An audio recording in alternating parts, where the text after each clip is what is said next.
ورحمۃ اللہ وبرکاتہ۔ بسم اللہ الرحمن الرحیم وبہ نستعین وصلی اللہ علی نبیہ الامین الکریم، اما بعد۔ اعوذ باللہ من الشیطان الرجیم، بسم اللہ الرحمن الرحیم۔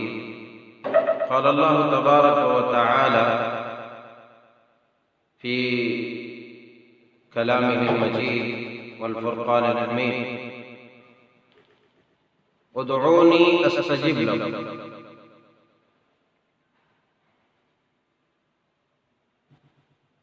اسلامی بھائیوں اور بہنوں، اللہ تبارک و تعالی نے اپنے بندوں کو پیدا کیا اور اس کے لیے سارے ضروریات کے سامان مہیا کیا، اور ساتھ ہی ساتھ اس دارالامتحان میں پیدا کرنے کے بعد جو امتحانات اور آزمائشیں آنے والی ہیں، ان آزمائشوں سے نپٹنے کے لیے طریقہ کار بھی بتلا دیا، اور وہ طریقہ کار بہت سارے طریقے جہاں پر ہیں، وہاں پر ایک عظیم طریقہ اور عظیم راستہ جو ہے، وہ راستہ دعا کا راستہ ہے۔ یقیناً جب دنیا ساری کائنات سے سارے دربار اور سارے راستے جب مسدود ہو جاتے ہیں، سارے دروازے بند ہو جاتے ہیں اور سارے آپشن ختم ہو جاتے ہیں، تو انسان کے پاس ایک ہی آپشن رہتا ہے، وہ ہے دعا کا آپشن، چاہے وہ مسلمان ہو، غیر مسلمان ہو یا کوئی ہو، ہر ایک کے ساتھ یہی معاملہ۔ لہٰذا آج ہم قبولیت دعا کی ایک عظیم گھڑی کی طرف آپ کی رہنمائی کرنا چاہوں گا کہ جس گھڑی کو جانتے ہوئے ہم اپنے روزمرہ کی زندگی میں کس قدر ضائع کر دیتے ہیں، جبکہ دنیاوی معاملات میں ہر انسان کسی نہ کسی ایسے آفر کی تلاش میں اور جستجو میں رہتا ہے کہ اسے مختصر سی گھڑی میں، مختصر وقت میں اسے زیادہ سے زیادہ فائدہ پہنچے۔ احباب گرامی قدر، اللہ کے پیارے رسول صلی اللہ علیہ وسلم نے جمعۃ المبارک کے بارے میں فرمایا، فِيهِ سَاعَةٌ لَا يُوَافِقُهَا عَبْدٌ مُسْلِمٌ وَهُوَ قَائِمٌ يُصَلِّي يَسْأَلُ اللَّهَ تَعَالَى شَيْئًا إِلَّا أَعْطَاهُ إِيَّاهُ وَأَشَارَ بِيَدِهِ يُقَلِّلُهَا۔ نبی کریم صلی اللہ علیہ وسلم نے دعا کی قبولیت کے بارے میں ایک عظیم گھڑی کی طرف ہماری رہنمائی فرمائی ہے، چونکہ دعا ہمارا ایک عظیم ہتھیار اور بڑا ہتھیار ہے، جس ہتھیار کو اپنا کر کے بہت سارے مصائب و آلام سے، بہت سارے شرور و فتن سے ہم اپنی حفاظت کر سکتے ہیں۔ اور نبی کریم صلی اللہ علیہ وسلم نے اپنے امتیوں کو جا بجا، لمحہ بلمحہ، اوقات وقتاً فوقتاً آپ نے دعائیں سکھلائی ہے، اور الگ الگ اوقات کے الگ الگ جو ہے گھڑیوں کی الگ الگ دعائیں سکھلائی ہے، تاکہ موقع کی مناسبت سے جو ہے دعائیں ہمارے ماننے والے، ہمارے فالورز اور ہمارے امتی دعاؤں کو یاد کرے اور ان دعاؤں کا ورد کرے، اور ان کلمات و الفاظ کے ذریعے سے اللہ تبارک و تعالیٰ سے مانگے اور سوال کرے، تو اللہ تبارک و تعالیٰ ان کی دعا کو قبول کرے اور اسے عطا فرمائے۔ چونکہ اللہ تبارک و تعالیٰ نے فرمایا، اے میرے بندو ادعونی استجب لکم، مجھ سے مانگو، میں تمہاری پکار سنوں گا، میں تمہاری دعاؤں کا جواب دوں گا، میں تمہاری دعائیں قبول کروں گا، اور میں تمہارے مطالبات کو پوری کروں گا۔ احباب گرامی قدر، اللہ کے پیارے حبیب علیہ السلام نے جمعۃ المبارک کے بارے میں فرمایا، فِيهِ سَاعَةٌ لَا يُوَافِقُهَا عَبْدٌ مُسْلِمٌ وَهُوَ قَائِمٌ يُصَلِّي، کہ جمعہ کے دن ایک ایسی گھڑی ہے، ایک ایسی گھڑی ہے کہ جب بندہ مومن اس گھڑی میں نماز پڑھتا ہے، اللہ سے سوال کرتا ہے، اللہ سے مانگتا ہے، دعائیں کرتا ہے، تو اللہ تبارک و تعالیٰ اس گھڑی میں مانگی ہوئی چیز، اس گھڑی میں جو نماز میں، جو دعا میں سوال کرتا ہے بندہ، اللہ تبارک و تعالیٰ اسے عطا فرما دیتا ہے۔ اللہ رب العالمین کا یہ کرم خاص اور مہربانی خاص ہے کہ اس نے اپنے بندوں کو عطا کیا کہ جمعہ کے دن ایک ایسی گھڑی ہے کہ اگر اس گھڑی میں بندہ مومن سوال کرے اللہ تبارک و تعالیٰ سے تو اللہ تبارک و تعالیٰ اسے عطا کر دے گا، اس کی دعا کو قبول فرما لے گا۔ جمعہ کے دن ایک ایسی گھڑی ہے۔ اللہ کے پیارے حبیب علیہ السلام نے اس گھڑی کے بارے میں ارشاد فرمایا، ایک روایت کے اندر ہے کہ اللہ کے پیارے حبیب علیہ السلام نے فرمایا کہ یا ما بین ان یجلس الامام الی ان تقضى الصلاۃ۔ ویسے اس گھڑی کے بارے میں محدثین کے یہاں، صحابہ کرام کے یہاں تھوڑا سا اختلاف ہے، مگر دو صحیح روایات ہمارے سامنے آتی ہے۔ ان دونوں صحیح روایات کو سامنے رکھتے ہوئے شارحین حدیث نے، محدثین نے، صحابہ نے جو فیصلہ لیا ہے، ہم اس ضمن میں چند باتیں آپ کے گوش گزار کرنے والے ہیں۔ ایک روایت کے اندر ہے، آپ نے فرمایا کہ امام کے منبر پر چڑھنے سے، بیٹھنے سے،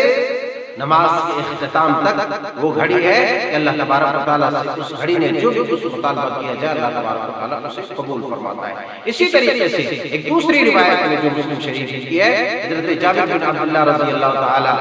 ابو داؤد شریف کی ہے، حضرت جابر بن عبداللہ رضی اللہ تعالیٰ بیان فرماتے ہیں کہ اللہ کے پیارے حبیب علیہ السلام نے ارشاد فرمایا کہ جمعہ کے روز 12 گھڑیاں ہیں، جمعہ کے روز 12 گھڑیاں ہیں۔ ان گھڑیوں میں سے ایک گھڑی ایسی ہے جس میں بندہ مومن، بندہ مسلمان، بندہ جو بھی اللہ تبارک و تعالیٰ سے کچھ مطالبہ کرتا ہے، اللہ تبارک و تعالیٰ سے مانگتا ہے تو اللہ تبارک و تعالیٰ اسے ضرور عطا کرتا ہے۔ آقا علیہ السلام نے ارشاد فرمایا فَالْتَمِسُوهَا آخِرَ سَاعَةٍ بَعْدَ الْعَصْرِ۔ آپ نے فرمایا اس گھڑی کو تلاش کرو جمعہ کے دن آخری گھڑی میں، عصر کے بعد آخری گھڑی میں۔ اللہ اکبر۔ دو طرح کی روایات ہے تو محدثین نے دونوں روایات کو سامنے رکھتے ہوئے جس روایت کو ترجیح دی ہے، حالانکہ دونوں صحیح ہے، جس روایت کو ترجیح دی ہے وہ یہ ہے کہ عصر کے بعد، اور بعض محدثین نے اور شارحین حدیث نے کہا کہ یہ دونوں ہی اوقات میں، دونوں حافظ ابن حجر رحمۃ اللہ علیہ نے 40 اقوال فتح الباری کے اندر نقل کی ہے، اور اس میں فرمایا کہ بہت سارے اقوال میں سے ایک قول یہ ہے کہ شب قدر کی طرح، لیلۃ القدر کی طرح یہ بھی گھڑی مخفی رکھی گئی ہے تاکہ بندہ مومن اس گھڑی کی تلاش میں زیادہ سے زیادہ اللہ تبارک و تعالیٰ کے سامنے گریہ جاری کرے، زیادہ سے زیادہ اللہ تبارک و تعالیٰ سے دعائیں کرے، اور اس طریقے سے اللہ کے ذکر و عبادت میں زیادہ سے زیادہ اوقات صرف کرے۔ تو بہرصورت اور متعدد روایات جو ہے، حضرت عبداللہ بن سلام رضی اللہ تعالیٰ عنہ کی ایک روایت ہے ابن ماجہ کے اندر، حضرت عبداللہ بن سلام رضی اللہ تعالیٰ عنہ بیان فرماتے ہیں کہ رسول اللہ صلی اللہ علیہ وسلم کے سامنے آپ نے تورات کے بارے میں ذکر فرمایا کہ اللہ کی کتاب تورات میں ہم پاتے ہیں کہ اللہ کے رسول جمعہ کے دن ایک ایسی گھڑی ہے کہ جس گھڑی میں بندہ مومن جو بھی سوال کرتا ہے اللہ تبارک و تعالیٰ سے تو اللہ تبارک و تعالیٰ اسے شرف و قبولیت سے نوازتا ہے، اللہ تبارک و تعالیٰ اسے عطا کرتا ہے۔ آپ علیہ السلام نے فرمایا ہاں یقیناً وہ گھڑی ہے۔ پھر آپ نے مزید باتیں کرتے ہوئے ارشاد فرماتے ہوئے آپ نے فرمایا وہ گھڑی جمعہ کے دن عصر کے بعد کی ہے، اور پھر جو ہے حضرت عبداللہ بن سلام رضی اللہ تعالیٰ عنہ نے اس بات کو آپ کے سامنے رکھی کہ اللہ کے رسول صلی اللہ علیہ وسلم تو وہ عصر کے بعد نماز والی گھڑی کہاں ہوتی ہے؟ عصر کے بعد چونکہ کوئی نماز نہیں ہے۔ نبی علیہ السلام نے حضرت عبداللہ بن سلام رضی اللہ تعالیٰ عنہ کی رہنمائی فرماتے ہوئے آپ نے ارشاد فرمایا یقیناً جب ایک بندہ وضو کرتا ہے اور وضو کر کے نماز پڑھتا ہے، نماز کے بعد دوسری نماز کے انتظار میں رہتا ہے تو مسلسل گویا کہ وہ بیٹھا رہتا ہے نماز کے انتظار میں، مگر اللہ تبارک و تعالیٰ اس کی ان گھڑیوں کو نماز میں شمار کرتا ہے۔ تو اس طریقے سے بندہ مومن جب نماز کے انتظار میں بھی رہتا ہے تو گویا کہ مسلسل نماز میں ہے، تو اب ان اوقات میں جو اللہ سے سوال کرتا ہے اللہ تبارک و تعالیٰ قبول فرماتا ہے۔ احباب گرامی قدر، ہم اپنا محاسبہ کریں اور غور کریں کہ ہمارے روزمرہ کی زندگی میں کتنے جمعے ایسے آئے اور کتنے جمعوں میں اور کتنے جمعوں کے اوقات اور جمعوں کے بعد عصر کے بعد ہم نے جمعہ کے دن کے آخری حصے میں اللہ تبارک و تعالیٰ سے ہم نے کیسے لو لگائی اور کیسے ہم نے اللہ تعالیٰ سے سوال کیا، کیسے دعائیں کی، کیسے مانگا، یا پھر ہم نے اتنی عظیم اور گرا قدر گھڑی کو ہم نے یوں ہی ضائع کر دیا اور برباد کر دیا۔ ہم اپنا محاسبہ کریں کہ اتنی بڑی خوشخبری، اتنا بڑا مژدہ، اتنی بڑی بشارت ہے امت مسلمہ کے لیے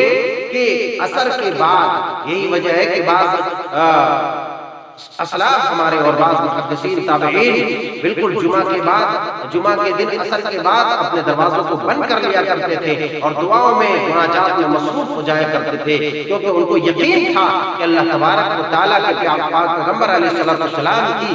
یہ باتیں، آپ کی یہ سنتیں، آپ کی یہ حدیثیں بالکل غلط نہیں ہو سکتی، بلکہ یقیناً دعا قبول ہوگی اسی طریقے سے جس طریقے سے صبح کے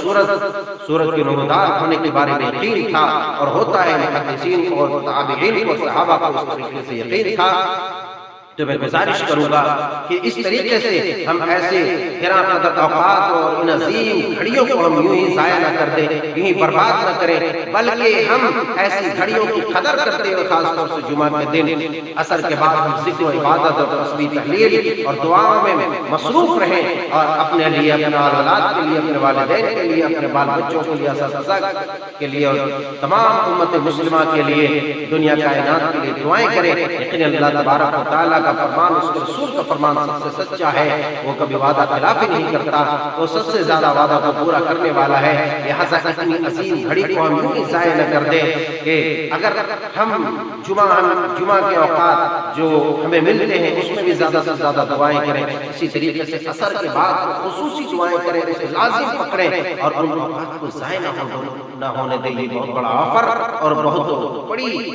نعمت اور بہت بڑا انعام اللہ تبارک و تعالیٰ نے آپ کو عطا کیا ہے۔ اگر آپ نے ایسا نہیں کیا اور آپ نے اتنی عظیم گھڑی کو یوں ہی ضائع کر دیا، یقین جانیے آپ سے بڑا خسارہ اٹھانے والا کوئی نہیں ہوگا۔ اللہ پاک پروردگار سے دعا کرتے ہیں کہ مولا کریم ہم سب کو ایسے آفر والی گھڑیوں کی قدر کرنے اور اس سے خوب مستفید ہونے کی توفیق عطا فرما۔ اے پاک پروردگار ہماری لغزشوں کو معاف فرما، ہر طرح کے آفات و بلیات سے بچا، ہماری دعاؤں کو قبول فرما، ہماری ٹوٹی پھوٹی عبادتوں کو قبول فرما۔ آمین تقبل یا رب العالمین۔ والسلام علیکم ورحمۃ اللہ وبرکاتہ۔